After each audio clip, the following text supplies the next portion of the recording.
Hello, thank you for joining us. This is Platform. I'm Ruth Aguilera. It is a brand new year and the holiday is over. Many who traveled will be planning on returning after the celebrations.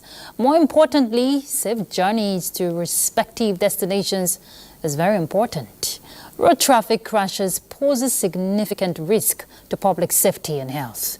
The situation of road traffic accident in the country has been alarming and particularly disturbing, despite several efforts by the Federal Road Safety Corps to sensitize road users on safety rules while driving.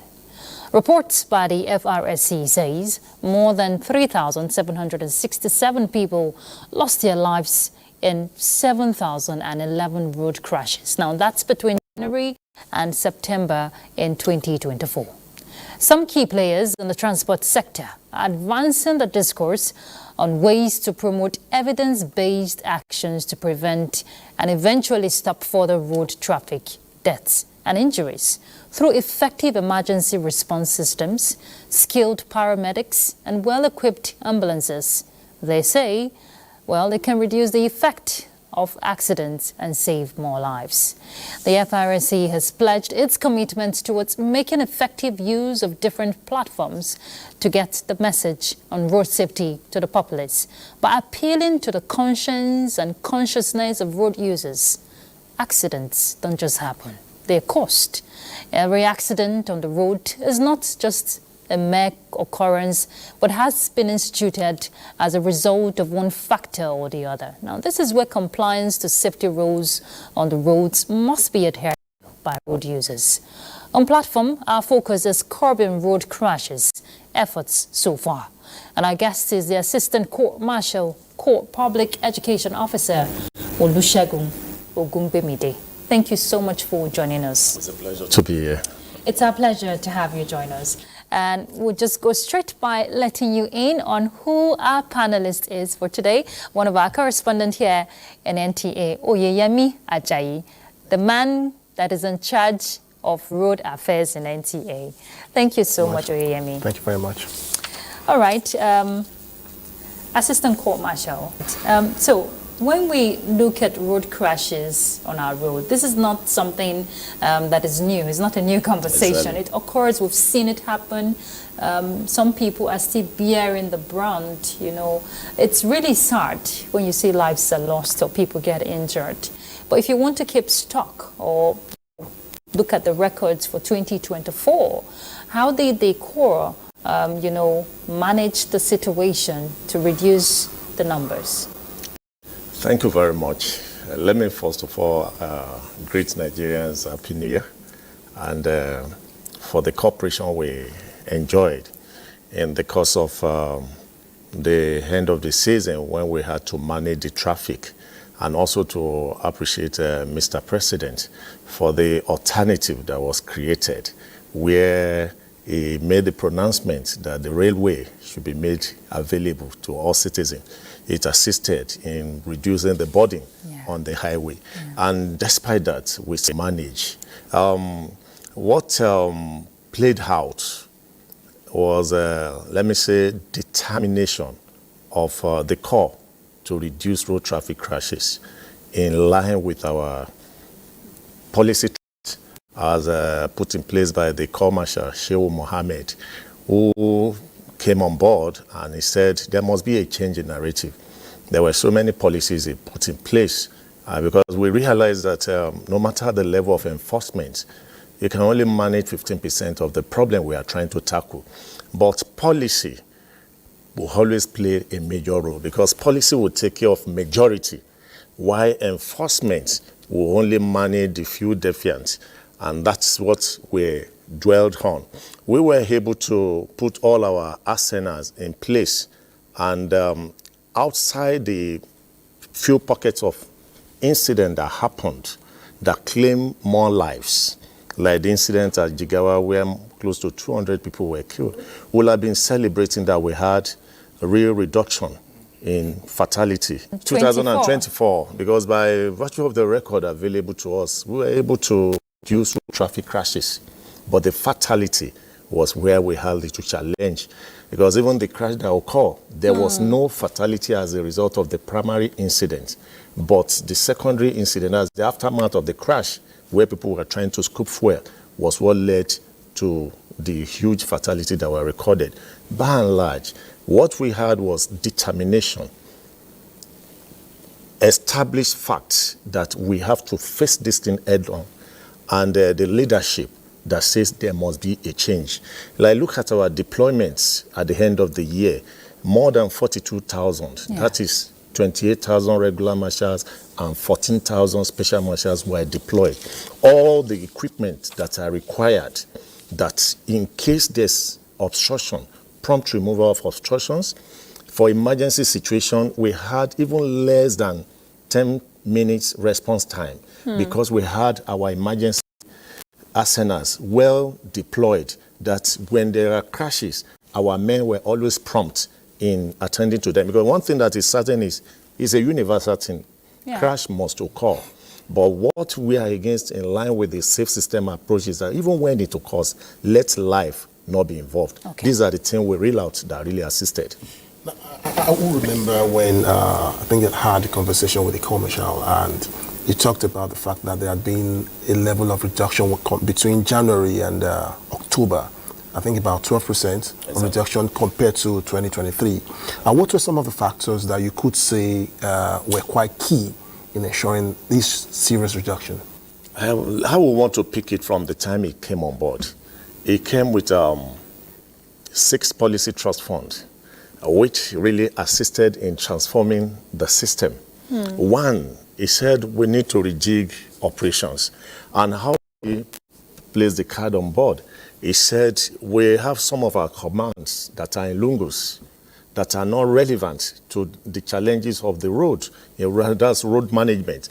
And he gave the directive that all those commands that were not having direct impact on the corridors should be realigned with the corridors. That means we have more visibility. Yeah. And you know that when there are visibility on the highway, it cautions the recklessness of the drivers. He did that one. Secondly, there was this digital transformation of operations that we had enough of analog. In as much as FRSA had been placed on technology, we built the strength of FRSA on technology over the years. But he said there can be an advancement. So let us digitalize some of our operations. He came up with a concept of, placing a tool in the hands of the commuter. That is what we call FRS mobile app. It contains a lot of, facilities that could assist while you're on transit. The driver concentrates on what he's doing. But FRS, road safety is shared responsibilities. While the driver is driving, I'm handy with a tool that can assist the driver. Yes. When it's going beyond the road, stipulated speed limit, I have it already in my hand. But the question via the application. Yes. Mr. Ogumgemide, the question is, are people, readily having that app on their phones, on their mobile devices? Are people making good use of it? Because I remember when it was launched, it was a good thing, a good initiative, real-time monitoring. You could just, send a message immediately. So are people taking advantage of that? If it's not being utilized, I will not be celebrating it now. Because I'm talking as a result of the feedback we receive from members of the public, that especially during the end-of-year journeys, that they were able to confirm that this thing is actually active. Okay. Because when you are driving, you'll be able to know the speed your driver is going. So if he's going beyond the speed limit, they were able to caution the driver. And there's one unique thing about the black spots. You will see the signal that there are, when you are approaching a black spot, few kilometers to it, the app will tell you that there's a black spot ahead. You can also pass the message to the driver that we have a situation at hand, there's a black spot ahead, be cautioned.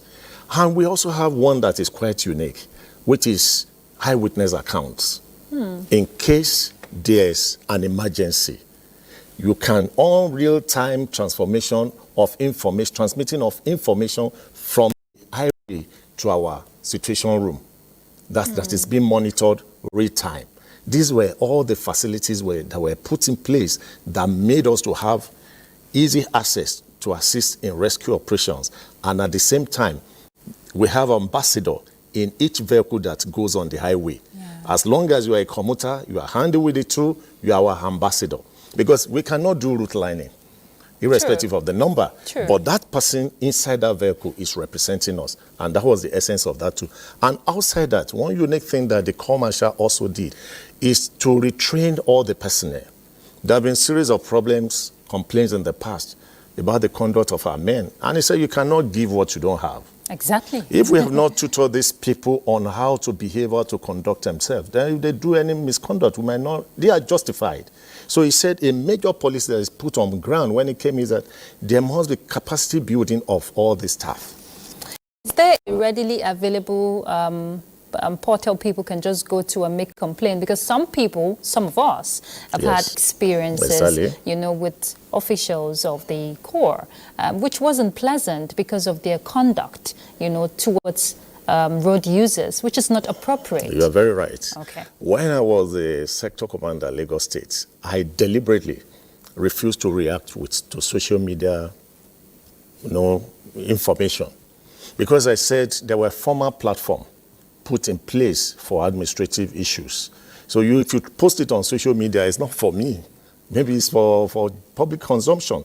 But if you know you are looking for justice, it is out there. The number of the sector commander, the website of FRSC, I've just given you a platform now, the FRSC application. We have the toll-free 122. Mm-hmm. So all these means of reaching out to the establishment where they are in the public forum that you can assess rather than being, I don't want to use anything, a negative word here, because some of what are released outside there are out of being mischievous. It's not that they don't know the route to go and reach out to members of the management. So you can access through our website, you can access through our free toll-free 122, you can access through the FRSC mobile app that is raving now, and you can also move to the nearest command. We have all our commands distributed all over the Federation. When you get there, ask for the leadership of that command. The mandate has been given to them to listen to every complaint from members of the public. Okay. But that is the reason why we are there. Now, if you look at it for a while, there has been this move by the Corps talking about the need to reduce night travels. Exactly. Looking at night travel generally, based on statistics, it's been said that it contributes majorly to crashes. What efforts? You've been talking about awareness, you've been campaigning against it.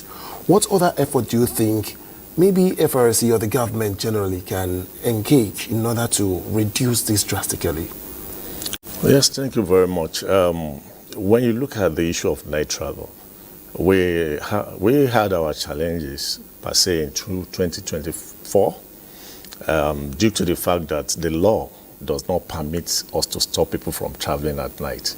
So we did more of advocacy, and it became more disturbing because the largest part of fatal crashes that were recorded in 2024 happened late into the night or early hours when the visibility was still quite low. And this even prompted Mr. President to give the directive that we should, up our games when it comes to the issue of enforcement at night. One would know that security-wise, it could be an issue. We are not harmed. I'm very sure you are aware of that. And when it comes to issue of emergency, mobilizing our men, we operate 24 hours, but they are on standby. So when a crash occurs, we mobilize them to the highway. But when the crash occurs at an odd location, odd location, where their security cannot be guaranteed, because the law of nature says you think care of your own safety first. Then we now start mobilizing other agencies to support us. I was going to ask Our response time might not be the same as theirs. Okay. When we had all our tools, our emergency items on ground with us to pull out, to assist the victims, at the time you start asking for cover, they will still have to take permission from their own authority too. And somebody is dying. So these are the things. Okay. When it comes to issue of road safety and safety generally, it has to be a kind of all-encompassing, that you have all it takes for you to be able to meet up with that emergency need. So what we did is that we had a lot of advocacy during 2024 as regards night traveling, which is the best we could do at that moment. And we were also able to extend our night's presence, especially during the yellow tide season enforcement, with maybe natural about 10 p.m. so that we know some people will still want to, travel late in order to be able to manage that situation. But when it comes beyond 10, it's just standby rescue team that are always sent to assist. Well, by and large, the best we could do at that moment was to continue to give advocacy for people to know the evils that is associated with night traveling. One, visibility is impaired. Two, you cannot be sure of that road you passed yesterday, whether it's still the same condition. Secondly, when there's emergency, attention cannot really be guaranteed like when we have it during the day, because a lot of factors are involved. And these are the reason why we say, let us travel less at night. And another key issue is the issue of overspeeding and overloading. I know that has been at one of the focal points for enforcement drive by the Corps. Overloading is one that's I know it's a big burden that the Corps is contending with, but overspeeding, on the other hand, is another monster. We have the speed limit device that was launched some years back. It's still there. Are people really complying? Yes, for now we limited the issue of speed limit device to commercial road users, to commercial vehicles, because we have this belief that we have the mandate to protect. The man that owns the private car is still responsible to himself, but for commuters, it's our responsibility to protect them. That's why we started with the commercial vehicle. If you look at the percentage of compliance, it's above average. We know new things coming on board. You see reactions from people, especially they came with so many, excuses. Some say it will affect their engine, just to prevent the enforcement of the policy. But we realize that that is the way to go for now, because for us if I stay by the roadside to caution you, the moment you go through me, you continue your journey, you can increase your speed. But there's that man with you throughout that trip that is the speed limit device that tells you if you want to go beyond the 100 kilometers per hour, it drops you back. You can't go.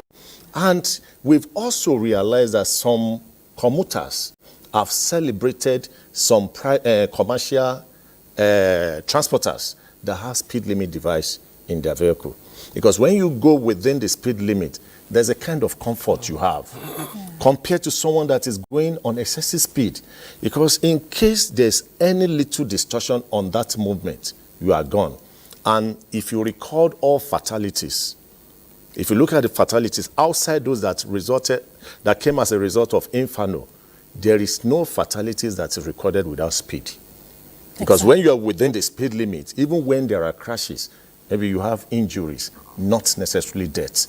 And that is why we said, okay, what we'll do is that he has given his directive, that's the commercial now, that maybe before we've taken this for granted by saying when you are arrested, go and fix your speed limit. But now, if you are arrested, you must fix your speed limit before you leave that office. Because what's the essence? Because a policy that cannot bite is an indication that the policy has failed. So he gave the directive that we are insisting, because we know the importance of speed limit device, we know it has assisted in reducing crashes, then we should be able to improve on that. Now, I remember vividly that some times ago, for some time, the Corps has been in collaboration with the judiciary. And over time, or was sometimes last year, there was this commendation on some of the personnel who was maltreated or hit by a woman, talking about the woman that attacked him at their office. Many have talked about the fact that they've commended the level of decorum that the officer actually displayed.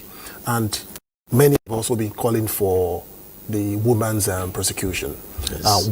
So far, how has been the collaboration between the court and the judiciary in terms of prosecuting some of these erring public? Yes, if there's anything we have enjoyed in the court over the years, is the strategic partnership with judiciary. They really assisted a great deal in being the pillar behind our success. It takes the judiciary for us to have vibrant mobile courts, which has given a good bite to our enforcement. Because, you know, there are options of fines, and at times when you book people and you say, go and make your fine, there are contentions here and there. But when the enforcement is back with mobile court, the court has taken the decision. And yes, you can't confront the court unless you want to challenge or appeal. And that is what has been the trend.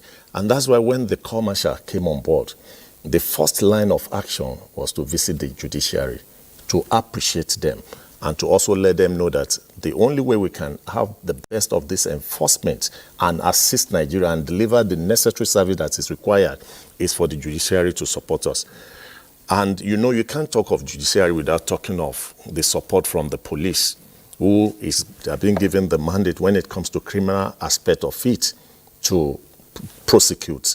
And that's where this issue of the woman that assaulted our staff in 2024 actually came handy. People have been talking about civility. You agree with me that the incident really showed that you can't take that away from FRSA. It is the kind of training that have been given to our personnel, that under any form of provocation, they must be fair and firm at the same time. It's expected. Enforcement is a huge demand. And if you want to be reacting to all provocation, then everybody will have run out of the road. You saw what he endured. And that's why the court martial had to commend him, because it takes a man that has extra heart of passion to be able to endure what that lady did or perpetrated that day. But the case is in court. He's under prosecution now. You know, when people hear certain fines they have to pay when they've earned, that's their penalty. Yes. Sometimes you look at the fee they have to pay, it's not commensurate to the risk they have posed, you know, on the roads, maybe driving and making calls. You don't know, you're also risking other people's lives. Right. Now, would some of these fines be reviewed? It's very important. It's very important. It's very important. There's been series of efforts by the court to get that one done, and it's still ongoing.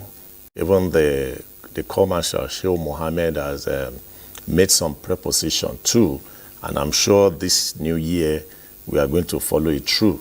But necessarily all along, FRSA believe that the fine is not necessarily to, to kill somebody, but is just to deter, is to let members of the public know that if you hear, this is what you are going to see. You know why I asked that? Yes. If I know, for instance, driving and calling, which I don't do. Exactly. So if I'm driving and I'm making call and I know there's a fine of 100,000 waiting for me, I want to do that.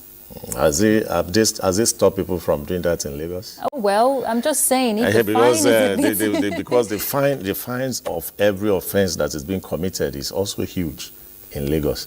But you still see the number of people that are arrested on daily basis. I appreciate where you are coming from, because truly, we might not be able to judge by the face of it. The transportation sector is very dynamic. Yes. You have newcomers coming in. Yes. Maybe the man arrested yesterday is not the same one that is coming. So that man that experienced the huge fines yesterday will not want to repeat. You are right. And that's why I said know the fines involved. There's no ignorance, because the fines of FRSC is in the public domain. The fines of Lagos State traffic laws, they are all in the public domain, but we don't take time until it gets to us. But I know that effort is going to be made to review, because even within the management level, we've come up to say, is this thing biting off? Because until we get scandalized by the number of lives that are being lost daily, you might not really appreciate where we are going. You just mentioned more than 3,000 deaths under 8 months. Have we ever encountered a disease that claimed such number in Nigeria? Even COVID never claimed that world issue that devastated the whole world. Nigeria never lost that number of people. So when we undermine what crashes as claimed from us, we appreciate where we are going. We need to be scandalized by what we are losing. That's why all hands must be on deck to support FRSC in managing this menace. Do you know that we arrested more than 500,000 offenders so far let me say, as at November last year, more than 500,000, and which translates that we were able to stop about 500,000 vehicles from being involved in road traffic crashes. Because what they were arrested for was what caused the other man to get involved in crashes. So that's the huge number of drivers we have saved and commuters that we have saved from getting involved in road traffic crashes. So it goes pari passu. It's a continual one. We are attacking them as it's coming. We are also facing it. On different occasions, I've heard a particular statement talking about the fact that traffic offense is not a criminal offense. How true is that? There are two sides to it. Traffic offense, face of it by law, is not a criminal offense, but it can end up translating into a criminal offense. Like under the traffic law, assaulting FRSC operative is under the traffic offense, which we have fines attached to it. But at the same time, the other side of it is a criminal offense. Yes, because you have committed an assault. Yes. So these are the two ways to it.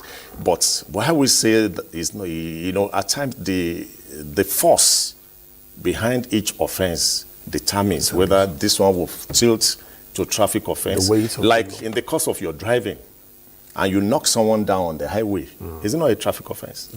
But it can fall under manslaughter. If the person got killed in the process, it can fall under manslaughter. Or maybe you don't have a driver's license and you kill somebody in the course of your driving. Do you still rate it under traffic offense? So that is the way we view it. It's a two-edged issue when it's in line with what the law under the traffic law can manage is rated traffic. But if you cheat towards the criminal aspect of it, is released to the police to manage. If you want to agree with me, Mr. Ogungbemide, that a lot of road users are not knowledgeable with road signs and driving techniques. If you're a driver on the road, you know. It's not about the behavioral attitude. It's about their knowledge, on the knowledge of the road signs and then the kind of quality of drivers that are being churned out. Some don't even go through driving school. And also the state of maintenance of their vehicles. Yes. These are all factors that are leading to some of these crashes we witness on the road. Because even if you are sane on the road, is the next driver sane? Yes. Is the sensitization really radical? Because this is where the core must be consistent at all times. Beyond just once in a while or during the end of the year and all of that. It has to be radical. FRSC have never failed in this regard. Okay. Right from January, we've been talking about advocacy. If you look at the Establishment Act 2007 that brought FRSC on being, public enlightenment is a major focus. Okay, let me hold your thoughts. We have to take a break. Just ponder on your response. We'll take a break now. We'll be back. Please stay tuned. Thank you for staying tuned. The conversation is curbing road crashes effort so far. Mr. Ogungbemide, you were just going to share your remarks as to what I asked on the advocacy, sensitizing the populace, or rather road users on, road safety regulations. And like I was just trying to put across that FRSC is more than 10 years. And public enlightenment happened to be one of the cardinal responsibility given, mandate given to us, and we have never failed in that regard. you agree with me that there's no day you on your TV or you check your radio or you heard about motor parks, you heard about our men distributing arm bills daily to sensitize members of the public. And we have this belief that for road users to be able to drive safely and effectively, there should be able to be an interface between the road and the driver. Any road that is not speaking to the driver, is either the driver has issue or the road has issue. That's where the issue of signages actually come to be. Like you rightly said, the signages could be there, and the driver is not speaking, or is not speaking to the driver because he does not even know. He's an illiterate when it comes to that. I do have issues when I see some people. We do joke over one thing, that some people see all these road furnitures as decorations.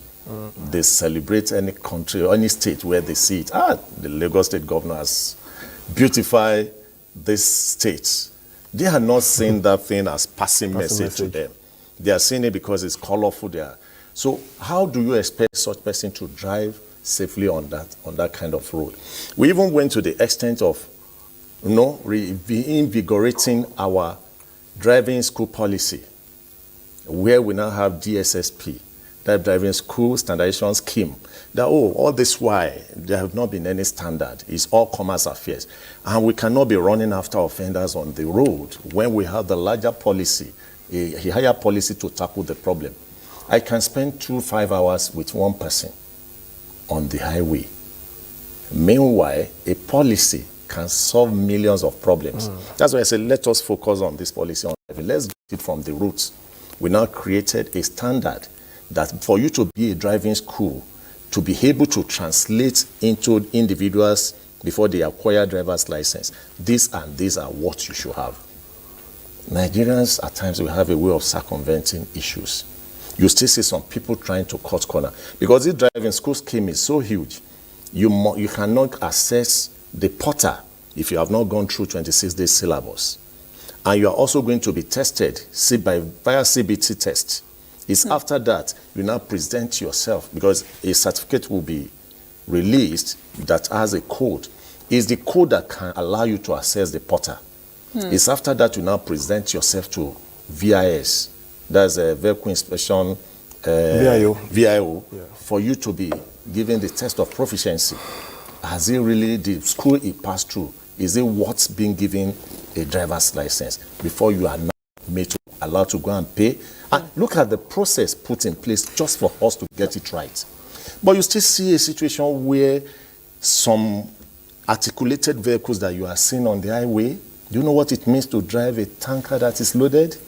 That's the most dangerous vehicle in the whole world. Yeah. And that man became a driver from being a motorboy and translating to a driver without going to the rudiment of driving. He does not even have a driver's license.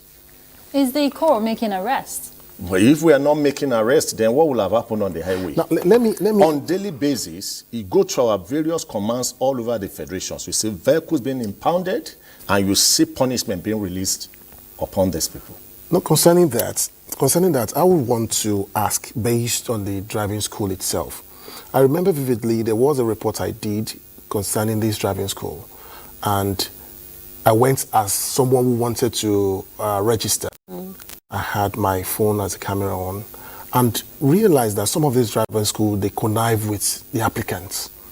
And that brings back the question of what efforts are you making, or is the corps making or is there any TAC team put in place to monitor indeed? Because the man told me that once I register, I don't need to come for driving. I don't need to come for any lesson. I should just come back in the next 26 days. My certificate is ready. And this is how, the funny thing is that most of the people that were at that place, because I saw some people there, most of them, or if not all of them, were like that. They will just come and register, put the name there in the next 26 days, because they know that FRSA will want the total number of those that have registered for the number of days. Is there any tax team put in place to read these people off the system? I'm talking about the quack or the dubious driving schools. I'm not really handy with the record. But if you have been engaging with FRSC over the years, you know that we have zero tolerance to all these sorts of irresponsibilities.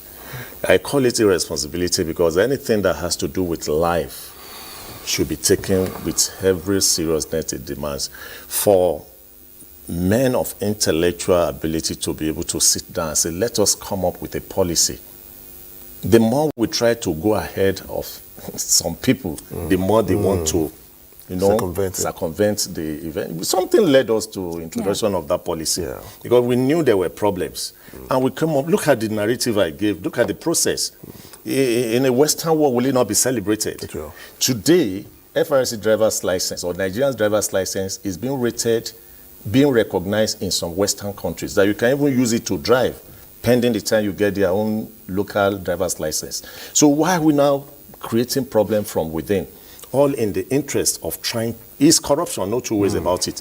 But you agree with me that FRC will never compromise when it comes to standard. On daily basis, we operate the portal.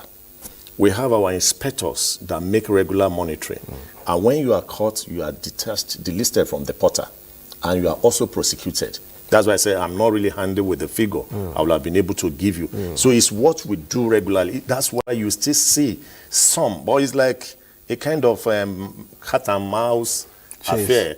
When they feel, oh, they are not coming, but my problem is not with the schools. My problem is with the applicants. You know, it's sad though. When you get to other climes around the world, you see that before you even given a license, some people spend years before they get their license approved. Really? And every sign, you know, in some countries, every sign matters. There are speed limits, signposts, you know, given a sign if you're over speeding. It's just technology. It goes a long way. I know Nigeria will get there somehow. We are there already. Okay, because... You know why I say we are there? Okay. Because before you can have a standard driving school, you must have your simulation. The simulation is a technology we are referring to, where you are inside the room and you are faced with a road, a highway, you are faced with trunk A, trunk B, trunk C road, and you are driving without leaving this room. You have all the signs, but that is what we call simulation. You know where I was getting at? Yes.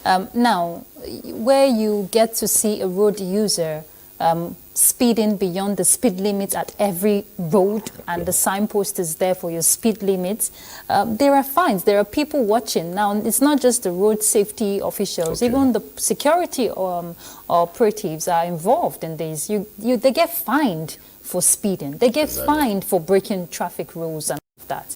We don't get to see it really activated here. That's what I'm trying to say. Except there's a road safety official in front, then you see people buckling up and stopping the calls. When do we get to that point where you don't have to see the people around, but you're just adhering because you know there's something watching you? You're more or less referring to the technology of CCTV, where whatever you do is being monitored. And that's what has really assisted in reducing the interface between the physical law enforcement and the road users. I recall that there was a time we had all these cameras along our highway. It was initiated by Federal Road Safety Corps. And we had our radar guns that picks the offense or the speed that you are going. The radar on the highway, not the handy one, just to pick speed. But one challenge is vandalization. Exactly. Virtually all the technology put in place by governments, one night, somebody will just go and uproot and use it to turn to spoon or turn to... Even manholes, we see them being manholes all over the places meant for safety of people are being used. And that's one major challenge we have. But I still believe, like I just told you now, in provision, what the Corps Marshal Sheikh Mohammed just did to say, okay, let us make use of mobile app. You have it. We have the introduction of a speed limit device. We are just trying to domesticate our own issues. We know the challenges we have. We might not be able, we are not there yet, but we should be able to operate within our own local space. What can we do for now to curb this? That is also the reason why we are introducing this arrangement now of saying, okay, let us have what we call the issue of our theme for this year is let us annex all our commuters to be part of us. People are saying, no, do they listen? What gave you, what, assuming he agrees to listen? I've entered the vehicle before, and the man was going on 140 kilometers per hour. And I complained he did not listen. I called the appropriate quarters, and he was called to order. From Onitsha Bridge to when I dropped from Ijebu, he reduced from 140 to 50 kilometers per hour. Intentionally. Just to delay you. Yes, I was delayed, but I was happy I got to my destination. Yes. So when it comes to issue of transportation, issue of safety on our highway, it's not just about road safety. It's everybody. You just mentioned the issue of what it takes to take driver's license in Western world. But your people will come here and tell you that, can you imagine for how I've delayed? Meanwhile, the reason why he's insisted on getting his driver's license here is because he knows what he's going to face out there. But they make a mess of our driver's license here. They give us the impression that it's nonsense, that it's not worth it. Then why are they coming for it? Then why are you coming for it? Do you know the number of people that couldn't get a job because they don't have our driver's license here? And that is because we have been able to sustain the integrity of the driver's license to the point that it's now being recognized outside there. We are progressing on a daily basis. And as we make effort, they try to truncate it. And we are also going, the core marshal now is leveraging technology. This year is going to be different. There's going to be much improvement in what we did. You will say more equipment are coming. Would you say the Corps has enough capacity, manpower, to carry out all of these tasks ahead? When you look at what we have at hand, even enforcement alone can consume the entire world, because no matter how much technology you put in place, you still need that man. That's the manpower. You understand, you still need the manpower. Yeah. And when you look at all the various sections we have, that's why we've been having the support of federal government. There have been recruitment. As people are going, people are coming in. But we cannot have it enough.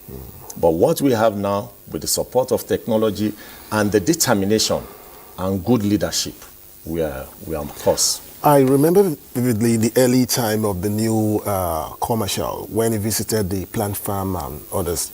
And the purpose basically for to clear up the backlog of driver's license, among others. What are efforts to sustain this, and what's the level so far in ensuring that there's a quick, the applicants get their driver's license quicker than before? Commercial and his policy was very sincere with Nigerians. He accepted the fact that there were problems, both external and internal. And he said he came on board to face it head on. In fact, in the last 6 months, it's been a win-win thing for us. Because all those things that have been moribund, administrative-wise, relationship with partners, insiders, and what have you, he's been able to manage the situation that today, I can authoritatively tell you that there's great improvement in acquisition of driver's license and release of driver's license and number plates. As at the last count, we just activated an equipment that can produce 1,200 licenses in 1 hour, as what we used to have. And we have more than What was it before? It used to be, we had itches where technology failed, and you realized that even beyond the 60 days that we were giving to members of the public, we couldn't meet up. So he was able to activate it. So if you have 1,200 being released in 1 hour, you imagine what is released in a day or a month and that. And it has really reflected in the number of licenses that are being released. More than 300,000 have been released of recent. And we still have so many licenses that are not claimed. The bulk of the people that are complaining that they've not seen their licenses for years, they refuse to go and check. But the call was talking about the fact that some of the driver's licenses might be taken to the doorsteps of those applicants. Yes, efforts on that. It's a prospect. It's a prospect because it doesn't come free to. And you have to get the buy-in of Nigerians. We can't go and spend out of our purse to take driver's license to people. So you have to pay for premium. You have to pay, yes, you have to. So we don't deceive people that we're going to activate what we know we don't have the capacity to handle. So, but at the point, like the Corps Marshal said, that where we are going is at the point of filling your form, you should be able to indicate whether you want the driver's license to be brought to your doorstep, and you know what goes with it, and that is where we are going. Okay, so we're gradually winding down, and the year is just starting. It can be frustrating, Mr. Ogunbemide, as a road user, when you just see people not complying. I can imagine the frustration from your end when you're trying to get these road users, to comply with certain rules. And then talk more of the other drivers who are faced or contending with these other non-compliant road users. It can be really frustrating. So as we begin the year, really, what would you tell Nigerians as adhering to safety rules and ensuring that the person's life next to you, if you don't value yours, matters? I think we should start from FCT. Okay. With what I've seen since I entered FCT, is so disheartening, because it cuts across status, gender, that you get to the traffic light, and while you park to obey the traffic, somebody will just made a detour behind you, beat the traffic. That while you park before the traffic, somebody has parked at the zebra crossing, which is meant for pedestrians to cross. Indirectly, you are saying the pedestrian should look for a ladder and climb your vehicle to go to the other side.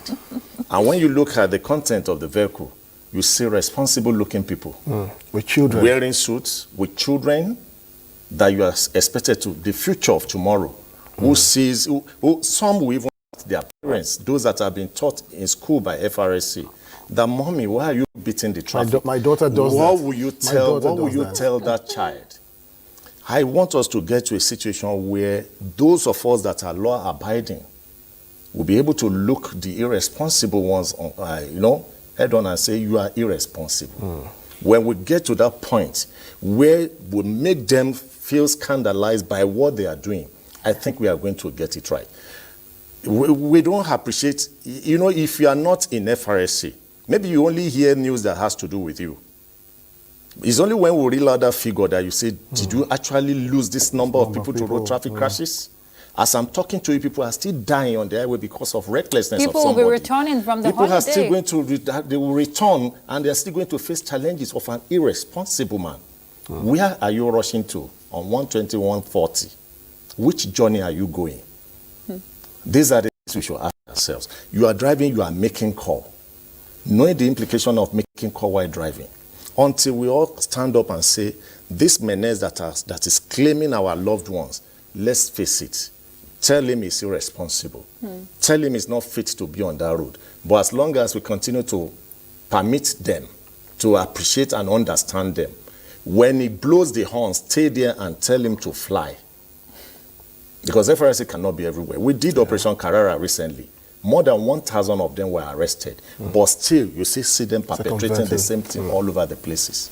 Don't we have conscience?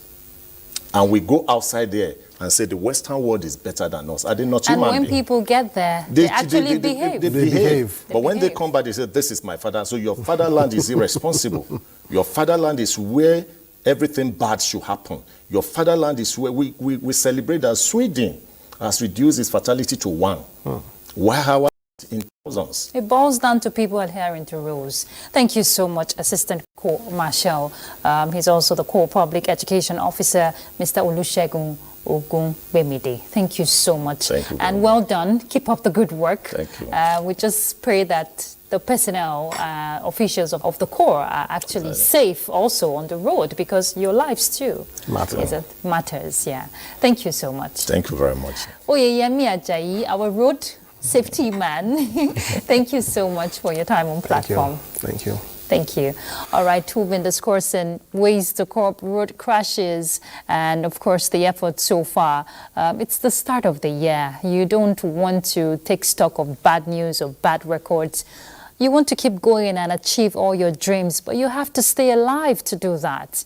Your life counts, but you can only keep that when you do the needful. And that's Platform. I'm Ruth Aguilera. Bye.